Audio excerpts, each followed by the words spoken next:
Hey everybody, you are catching me after school. This is after school snack that I made for my son. So I just wanted to show it to you. This is a tough time of day for us snacking wise because I am hungry at 3. He's hungry at 3. He is famished. So typically whenever I want to. Here you go, Brennan. Thanks. Want to say hi? Hello. So it's snack time. Oh, you just had an apple and peanut butter? Oh, good. Oh, we just had an epic fail. Brennan just dropped somebody on a peanut butter. You dropped your phone. If this is any indication, hey Colleen, of how this Periscope is gonna go, I don't know. I'm trying to set up my phone. I'm gonna go ahead and need an apparatus here. Are you okay there? Anyways, okay, you guys. So this is, I swear I set this up. Hi, Colleen. I swear I set this up and now it's just not working. There. That's better. So, okay. I have a story I want to share with you guys, and I'm prepping, meal prepping and dinner prepping. So what better time to talk to you than while I'm prepping, because I hate cooking. It's not enjoyable for me. It's pain, but I do it because it's important, and we'll have much more success at staying healthy if we eat at home versus going out. Am I right or am I right? But the reason why I'm doing this Periscope is because I wanted to give you an update. So for those of you who have been following me about my eye journey, you know that I have significantly dry eyes, and I'm a hot mess. Basically, my eyes are dry and burny all the time. I'm constantly sweating in them from teaching and working out, but it's gotten worse, and my eyes are always red, and people are asking me if I'm crying or if I'm smoking something or if I'm upset or whatever, if I'm tired. So I finally decided to be proactive and do something about it. I went to the eye doctor. They gave me steroid drops for 2 weeks, 4 drops each eye every day, 2 weeks. It tastes terrible. No, I can't tell you how many times people ask me if I was smoking something. You know, the drops run down the back of my throat. Oh, disgusting. I put up with it for 2 weeks. Probably shouldn't be pointing this at you. Consistently, I did not miss these eye drops. Went back in today and they said, if those eye drops work, we're gonna give you something that's, you know, a little stronger than over the counter, but not as strong as a steroid drop, and you'll probably have to use that for the rest of your life. And I'm like, all right, I don't care. I just wanna deal with this, you know? Well, guess what? They put the pregnancy test thing back in my eye. If you saw my last Periscope, they gave me this like pregnancy test looking thing and actually put like the tip you would normally pee on. They stuck it in my eye and like scraped it across the white part of my eye to test the moisture, and I had like 0. So I was diagnosed with dry eye. So they redid the test. Eye is still dry. And so she told me, your only other option right now is to get eye plugs. So we're inserting 4 plugs into your eye. Now, let me know out there if you have ever had eye plugs or know anyone that's ever had eye plugs, because I was like, you're gonna put what in my eye? Oh, it totally, Colleen, looks like pregnancy test. I took a picture and posted on Facebook. So, okay. So she got out tweezers and got out these little tiny plastic tubes and said, basically, we're gonna, you know, hold your lid down and we're gonna shove one down in there on each corner, and then we're gonna shove one up at the top in each corner. And those plugs are gonna redirect your tears to come to the surface of the eye rather than draining down the back of your throat, which is the way that my moisture is going down now, which is why my eyes are dry, because I don't have any of my tears coming up to the surface of my eye unless I'm like crying, which I don't want to walk around crying all day. I just want my eyes to be less dry. I had a slight panic attack. I was like, I wasn't prepared for this. I'm a very blinky person. Like if you do this to me, I'm like, you know, I'm very blinky. I don't know if I want you to stick these plugs in my eye. So I was clearly uncomfortable, and I was clearly scared. I was like, do I even get a phone call? Like, can I reschedule? Can I like bring back my husband so he can be with me? Because I'm just not feeling this. And so, you know, at this point it was doctor, patient relationship. This is a brand new practice that I've only been to twice for this particular reason, so I really didn't know what I was getting myself into. I know, Colleen, I'm trying to be funny. And then, you know, and she's telling me stuff that, you know, doctors always tell their patients, like, oh, it's not as bad as you think, or, you know, you just feel some discomfort just for a short amount of time. So for whatever reason, the physician decided to set her paper down. She turned away from her computer towards my chair, and she had asked me about my husband, because I said, you know, I kind of want my husband to be here. Like, I just don't know if I'm comfortable with this. And instead of saying, you'll be fine, she asked me, what's your husband's name? I said, my husband's name's Steve.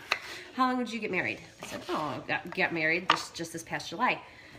And she started asking me a couple of questions about, you know, when we got married, and about our relationship, and then how old was I? And we started having a conversation and found out that we have a lot of things in common. We've both been divorced, and we are now in a new relationship, and we're both newlyweds, and we are both approaching or over the age of 40, and we both have no children with our new husband. And so once that conversation started to take place, it then moved away from physician-client relationship to human-to-human, just person-to-person relationship.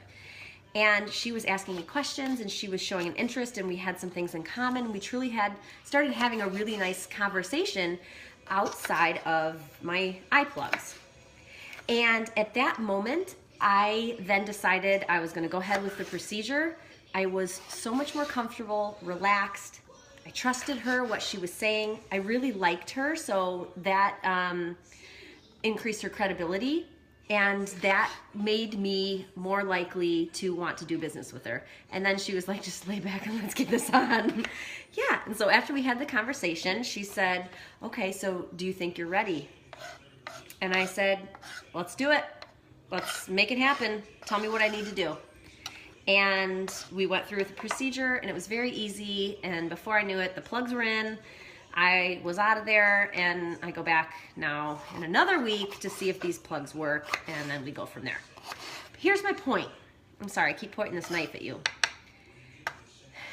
Any type of relationship that we're in, whether it be at work, with our coworkers, if you're a student at school, if you're a fitness instructor and you're interacting with your participants, or maybe you are a participant in a Group X class, or you're a gym member, relationships are so important, and it's so important just to be yourself, because when you start treating people like people, and you know, being yourself and having conversation and showing interest, it can make your experience with that person much more enjoyable, or any experience that you're going through. So if you're a fitness instructor, remember how important it is to connect with your students as a person, not as an instructor-student relationship. If you are a member at a gym, or if you are a customer and you're doing home fitness programs, know how important it is that you reach out to the person that you're working with your coach, or you reach out to your fitness instructor at the gym.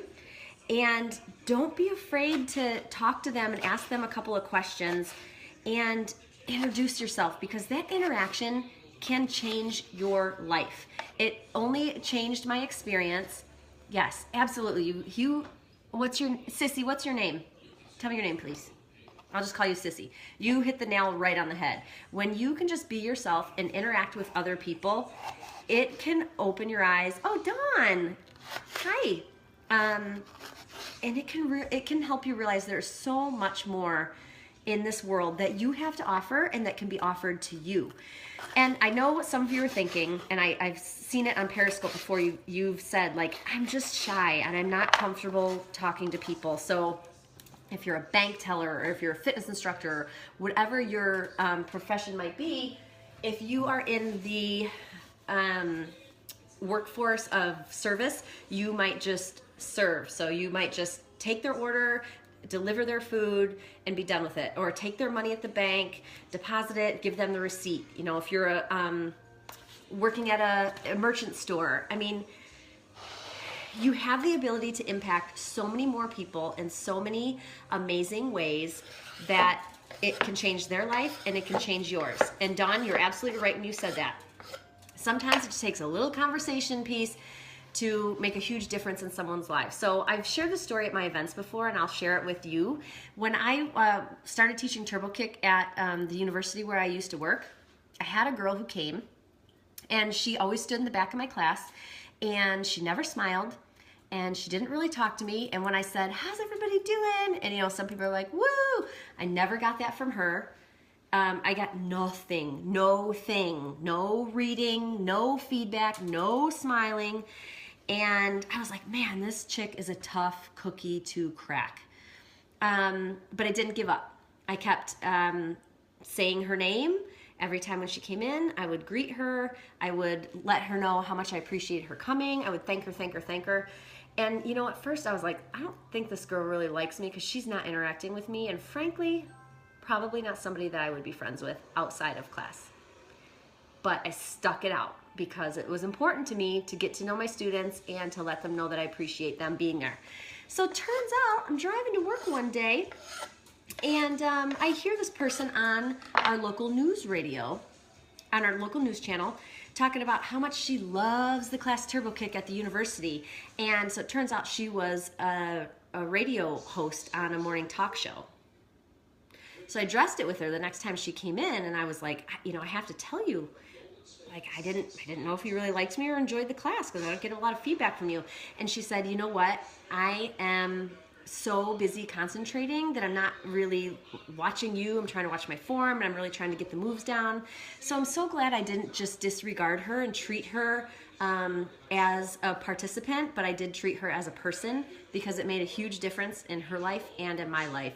And just know that you have the ability to impact so many people in so many ways just by taking the time to, Dawn, like you said, offer them a compliment, ask them a question to show interest, and just be yourself. And it will change your life. It'll make you more comfortable around people. It will make you more confident. It will make you a happier person, I promise you. And I want to thank my eye doctor for treating me as a person today and just making me feel like, okay, you know, I can do this. I'm comfortable with this. And now I got my plugs in. Do you want to see? I'm just kidding. I don't have any eye makeup on because I'm like scared to touch my eyes. I just have to get used to it. So that's my tip for the day. I hope that it helps you guys. Please feel free to share if you know anybody who might benefit from this. And let me know if you have any questions. You know, I mainly offer fitness tips, but I also offer personal development tips too. Thanks. You have a great Tuesday too. Reach out to me. Go to www.angieFitTips.com and you can sign up to have free tips delivered to your email. So thank you guys so much for joining. Bye.